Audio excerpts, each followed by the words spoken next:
I didn't retire from the system on my last day of work. I carried it home in my head. One morning around 10:15, I'm at my kitchen table with a cup of coffee, scrolling headlines, checking messages, opening apps like I'm late for something. And then it hits me. No one is waiting for me. No decision depends on me. Nothing is actually urgent. But instead of feeling peaceful, I feel anxious. That scared me more than I expected. For months, I kept waking up at 6, opening old email accounts, pretending I was staying sharp. My partner looked at me in the living room and said, "Who are you waiting for to give you a task?" I laughed, then felt that laugh land like a punch. If you planned retirement carefully and still feel unsettled, that isn't failure. That's a real identity transition. Nobody warns you that you can leave the job and still obey the old rules. And once I stopped calling this lack of discipline, I could finally ask a better question. What was actually controlling my days? A few weeks after that morning at 10:15, I tell myself I'm doing better because my calendar looks full again. Monday, bank appointment. Tuesday, fix the cabinet hinge. Wednesday, pharmacy, groceries, car wash. Thursday, I add 3 more little tasks just so the day won't look empty. From the outside, it looks responsible, productive, almost admirable. Then Thursday hits around 2 p.m., and I'm standing in a supermarket line with a basket I didn't really need. The cashier asks, "Do you want a bag?" And I hear my own voice answer, and it startles me, because that's the first full sentence I've said to another human all day. Fluorescent lights above me, frozen aisle behind me, receipt in my hand, and this weird heaviness in my chest that makes no sense if this is supposed to be freedom. I get to the car, sit there with the engine off, and I don't drive for a minute. I just stare at the steering wheel and think, what exactly did I accomplish today besides staying in motion? I used to think motion meant progress. That day it feels more like noise. And I need to admit something that bruised my pride. I kept pretending this was discipline. It wasn't. It was fear wearing a neat shirt. Fear that if I stopped moving, I'd have to face the question I'd been dodging since retirement. Who am I when nobody needs a report from me by 5 o'clock? If this sounds familiar, if your days are packed and still feel strangely hollow, that is not you being ungrateful. It's not a character flaw. It's a real transition. I read about this after that supermarket moment, and it honestly helped me breathe. There's a whole line of research on role exit, basically saying when you leave a role you held for decades, your body and mind don't update overnight. Your schedule changes fast. Your identity doesn't. I also came across work from DC and Ryan on well-being, and their point hit me hard. We don't feel better just because we're busy. We feel better when our days have autonomy, competence, and connection. That explained my Thursday perfectly.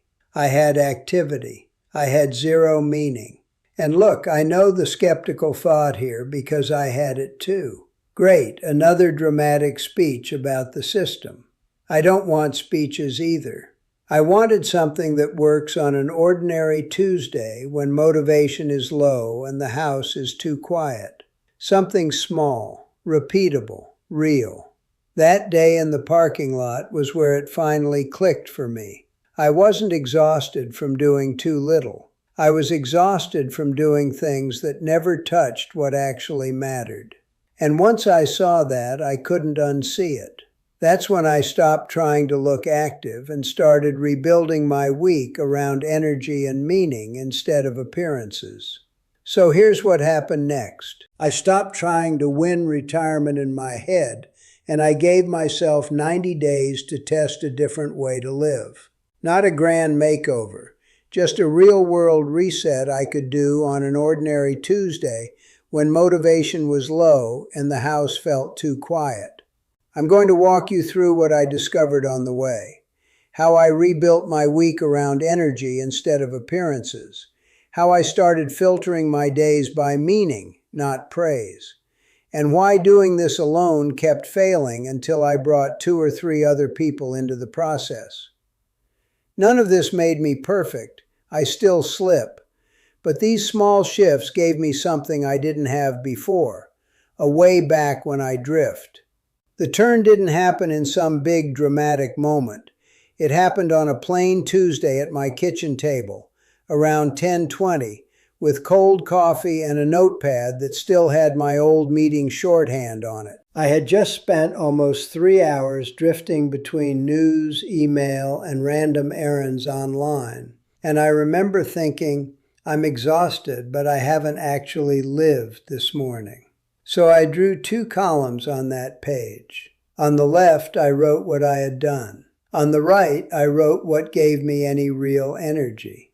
The left side was full. The right side had almost nothing. And that's when this phrase landed in my head. My office is gone, but the operating system is still running.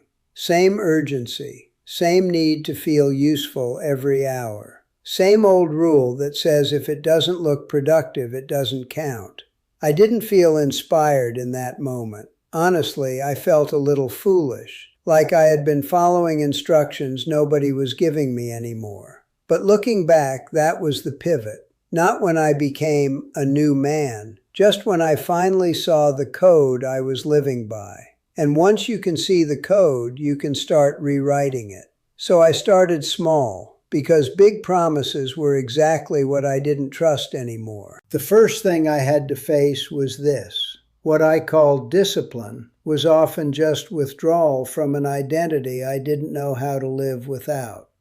In those first months, I still woke up at 6, not because I needed to, because my body still believed it was being evaluated. I'd open my laptop in the half-dark living room, click through old email accounts, refresh pages that had nothing for me.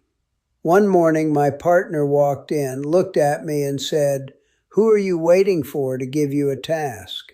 I laughed like it was a joke, but my face got hot right away. That line followed me around for days. If you planned retirement carefully and still feel unsettled, that is not failure. That's what happens when your schedule retires faster than your identity. I read Ebaw's work on role exit around that time, and it put words on what I was living.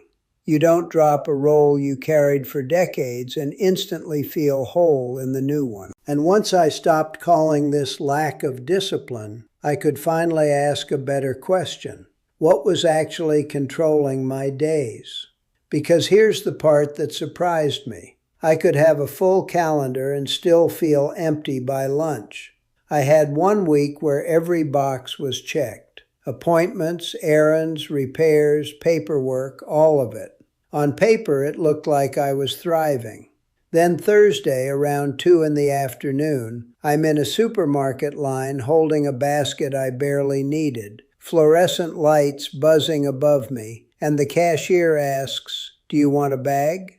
I answer, and the sound of my own voice startles me. First real sentence I've said to another person all day. I walk to the car, sit there with the engine off, receipt in my hand, and think, this is busy, but for what? If your days are busy and still feel hollow, you are not ungrateful. You're noticing the difference between activity and meaning. Desi and Ryan helped me understand that. Their work says well-being isn't more tasks, more better. It's autonomy, competence, connection. That Thursday had activity. It had almost none of the other 3. Now maybe you're thinking what I thought. So what? I throw away structure and just follow my feelings. I tried that too. It looked spiritual for about 48 hours and then turned into me watching clips online while telling myself I was resting intentionally. I can make procrastination sound very philosophical. What finally helped was structure. But structure I chose. I took one sheet of paper and made a simple weekly template. Movement before noon, even if it was short. One meaningful block in the afternoon. 90 minutes with one clear purpose. 2 social touch points each week, planned like real commitments. Nothing fancy, no color coding, no apps that make you feel productive just by opening them. First Tuesday, I ignored my own plan and drifted online for 3 hours. By 11:30, I was tired and irritated, and I hadn't done anything I cared about. Friday of that same week, I followed the template almost exactly. Short walk, one focused block, one phone call, same person, same house, same weather. Totally different day inside my chest. Calmer, less noise. If routines feel like another prison to you, you're not wrong. I felt that too. The difference is this one belongs to you. Behavior research from people like B.J. Fogg and Wendy Wood made this click for me. When the environment cues the action, you don't have to negotiate with your mood every single time. But even that wasn't enough, because the quiet kept exposing something I didn't want to admit. I was lonely. I assumed friendships would just continue automatically after retirement. They didn't. Everyone was meaning to catch up, including me. One rainy afternoon, I'm in a small cafe near my neighborhood. Window all fogged up, spoon tapping against a cup because my hands are restless. And I send 3 direct messages. I miss real conversation. Coffee next week? 2 yes, 1 no reply. That no reply bothered me more than I expected, which told me how much I needed this. Those 2 coffees became monthly. No agenda, just real talk. Some weeks we talked about health scares. Some weeks we argued about movies and laughed about how long it takes us to stand up from low chairs now. Nothing dramatic, but those meetings steadied me. If reaching out feels awkward at this age, that awkwardness is normal. Most people around you are waiting for someone else to start. And this isn't just emotional decoration. The Harvard adult development work keeps showing relationship quality predicts a lot about how we age. WHO reports on loneliness say similar things in public health language.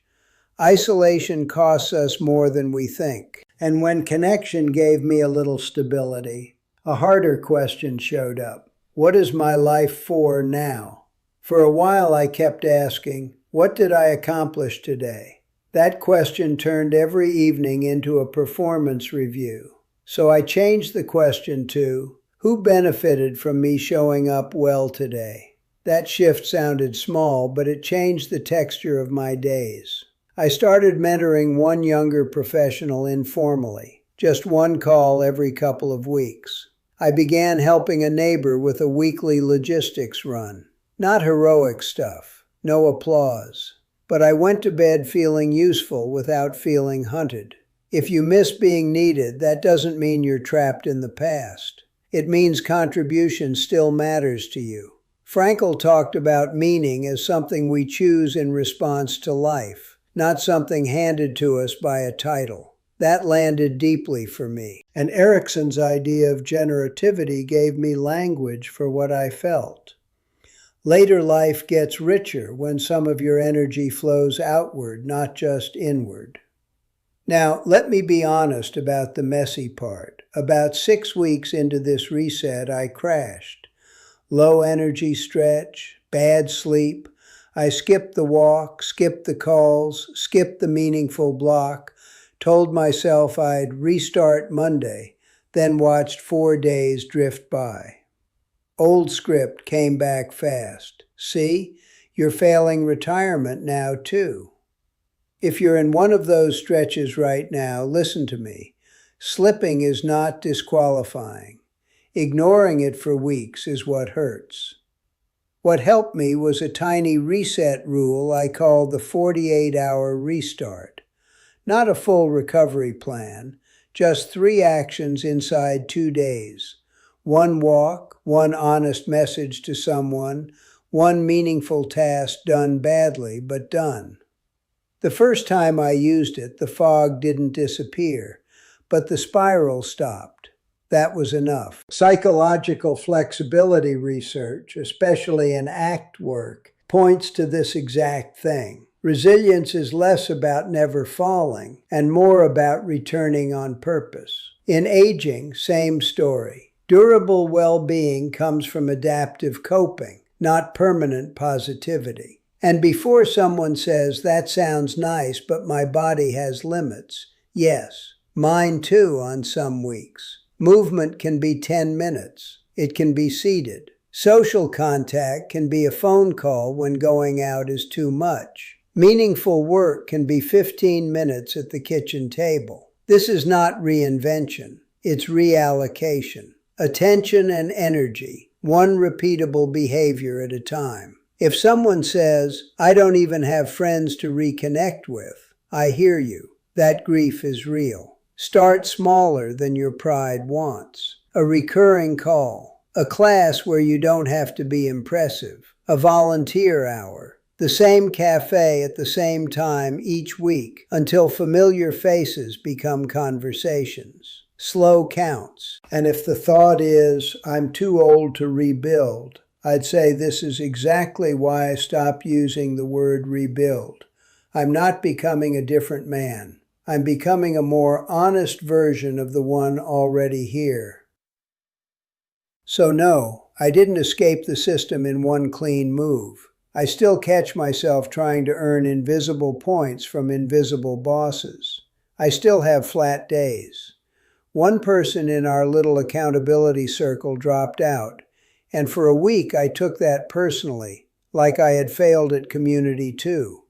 Then the other 2 of us kept meeting, and that was enough to keep the thread alive. That's the thing I trust now. Not perfection, not momentum that never breaks, just return. That is the real definition of becoming a free person after retirement. Not escaping all structure, but choosing your structure and returning to it when life knocks you off course. So where am I now, really? I'm not on the other side. I'm not cured. I'm not floating through retirement with perfect calm and a color-coded soul. I still have mornings where it's 10:12, my coffee is cold, and I catch myself refreshing news feeds like someone is about to grade me. The old operating system still boots up sometimes. Just because I can see it now doesn't mean it never runs. What has changed is this. It doesn't run my whole day anymore. Most weeks I can feel the difference in my body by late afternoon. Less static in my chest. Less frantic task hunting. I still do movement before noon most days, and when I skip it for too long, I can tell. I still keep one meaningful block in the afternoon, and when I protect that block, I sleep better at night. Not because I won the day, but because I actually showed up to my own life for a little while. Connection got better too, but not in a movie scene way. One person left our little check-in circle, and that stung more than I expected. I took it personally for a few days. Then the other 2 of us kept meeting, sometimes with great conversations, sometimes with awkward silence and bad coffee. And honestly, that ordinary consistency has helped me more than any big insight. There are still things that bother me. I still measure my worth by output when I'm tired. I still have stretches where the house feels too quiet, and I start filling the calendar just to avoid that feeling. I still overestimate what I can do in a day and then feel disappointed by 5. I talk about contribution, and some weeks I disappear into my own head anyway. So yes, I still slip, more than I'd like. But here's what I accept now. Imperfection is not a detour from this chapter. It is this chapter. I used to think freedom meant finally feeling clear all the time. Now I think freedom is catching yourself sooner. It's noticing, I'm drifting back into borrowed rules, and making one small return before the week disappears.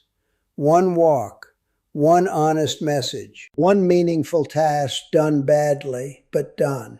That's not dramatic. It's just reliable. And I want to say this carefully.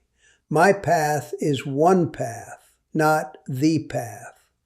Some people rebuild through volunteering, some through family care, some through art, faith, study, paid part-time work, or simply learning how to rest without guilt for the first time in their lives.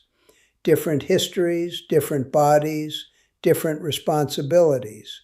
No one gets a universal formula here. So if you're watching this and thinking, I'm not where he is, that's not a verdict. If your progress is slower, that's still progress. If you're grieving parts of your old identity, that grief is not weakness. It means that role mattered. If you're still confused some days, welcome to being human in a major life transition. I'm still learning, still adjusting, still rewriting the code in real time. And maybe that's the most honest place I can stand today. Not as someone who escaped the system forever, but as someone who keeps choosing again and again not to let it define my value. So now, when it's 10:15 and I'm at that same kitchen table with coffee going cold, I still feel the old reflex sometimes. Hand reaches for the phone, news, messages, that little rush that says, do something, prove something, hurry. The difference is I can see it now. I can name it. That invisible operating system is still there, but it's not in charge by default anymore. Some mornings I follow it. Some mornings I catch it early and choose differently. A short walk, one meaningful block, one honest message to someone I care about. Nothing dramatic. But those small choices keep reminding me that this life is mine to shape, even when it's messy. You don't become free when work ends. You become free when borrowed rules stop running your life. I'd really like to hear from you. What is one old work rule you still follow, even though no one is asking you to? Write it in the comments. I read those, and honestly, your stories help more people than you think. And if this kind of conversation speaks to you, stay with me here. We'll keep figuring this out together, one real week at a time.